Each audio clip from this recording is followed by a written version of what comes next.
ಬೆಳಗ್ಗೆ ಎದ್ದು ಈಚೆ ಬಂದು ನೋಡಿದ್ರೆ ಎಲ್ಲ ಚಿಕ್ಕಮಂಗ್ಳೂರ್ ಕಡೆ ಬಂದ್ಬಿಟ್ಟಿದೀನಿ ಅಂತ ಅನ್ಕೊಂಡೆ. ಬೆಳಿಗ್ಗೆ ಎದ್ದು ರೆಡಿಯಾಗಿ ಮತ್ತೆ ಡ್ಯೂಟಿ ಓಡ್ಬೇಕು, ಟೈಮ್ ಆಗಿದೆ ಅಂದ್ಬಿಟ್ಟು ಗಾಡಿ ತಗೊಂಡು ಹೊರಟೆ.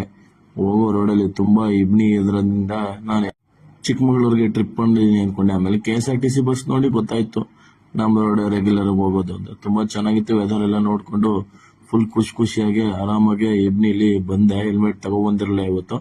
ನಮ್ ಕಾಕನ ಅಂಗಡಿಗೆ ಬಂದು ಚಾಯ್ ಕುಡ್ದೆ, ಕಡಕ್ ಆಗಿರೋದು ಕುಡ್ಕೊಂಡು ಆಗ ಹೋಗೋ ದಾರಿಲಿ ಒಂದು ಹೋಟ್ಲು ಹೇಳ್ತಿದ್ರು ಹುಡುಗರು ಚೆನ್ನಾಗಿದೆ ಊಟ ಅಂತ. ಬಂದು ನೀವು ಟೇಸ್ಟ್ ಮಾಡೋದು ಅದೇ ಕಂಟ್ರಿ ಅಂಬಿ ಬಿರಿಯಾನಿ ಕಬಾಬ್ ಸೆಂಟರ್ ಮಂಡ್ಯದ ಗಂಡು ಕಂಟ್ರಿ ಆ ಹೋಟ್ಲ್ ಇಟ್ಟಿದ್ದಾರೆ. ಅದಕ್ಕಾದ್ರೂ ಮರ್ಯಾದೆ ಕೊಟ್ಟು ಬರ್ಬೇಕು. ಇಲ್ಲಿ ಬರೋ ಜನ ಎಲ್ಲ ಬರೀ ಬಿರಿಯಾನಿ ಇದಕ್ಕೆ ಮೊಟ್ಟೆಗೆ ಬರ್ತಾರೆ.